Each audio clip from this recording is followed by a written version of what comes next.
shares in Delta. It pushed you above 10%. When I just talked to you a couple of months ago, you said you generally try not to push above 10%. What happened? Well, that was an interesting situation. Delta made an appearance, I don't know, 3 weeks ago or at some investment conference, and I think they announced they'd bought in 26 or 27 million shares and borrowed $1 billion to do it. Well, I like that in two aspects. They'd bought in 4% of their stock, so all of a sudden we own 4% more of Delta than we had the day before. I like the fact they were willing to borrow $1 billion to accelerate a stock repurchase program. But what I didn't realize was that purchase had taken us over 10%, so I was already in territory that I didn't plan to get. So I just decided to buy a whole lot more stock. I mean, once I'd lost my virginity, essentially, I thought, why stop at one, you know? Does that mean you like Delta better than the other airlines at this point? No, I accidentally went above 10%. And you accidentally? I do that a lot.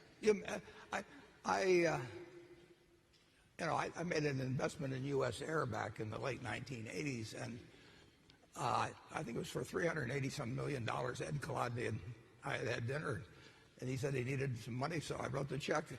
And I think before the check had cleared, the money was pretty much gone. I mean, it was U.S. Airways went broke a couple of times subsequently, and I tried to sell our interest at 50 cents on the dollar and couldn't do it. And unfortunately, it had this period when it actually did well. So we actually made money on that airline investment. But if you look at the number of airlines that went broke in this country, if you look at the number of auto manufacturers that went broke, I mean, capitalism can be rough. It produces good results overall, but it is survival of the fittest. But the airline industry is a very, very competitive business, and it will always be a very competitive business. I don't think it's a suicidal business anymore, but it was for quite a while. Three of the airlines that you own a major stake in also were flying the Boeing 737 MAX and have had to ground those. I don't know how closely you've been following along, but what do you think about what you have heard to this point? Well, I don't think that, obviously Boeing has a lot of work to do very promptly, and the airline industry has been so safe. I mean, unbelievable.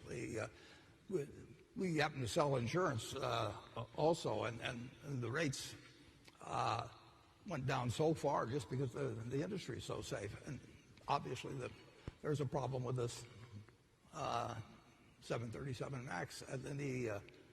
But Boeing, you can bet they're staying up 24 hours a day to get it worked out. And that won't change the industry or anything over time. But airline travel is, it's almost impossible to believe how much that's improved in terms of safety over the last, during my lifetime.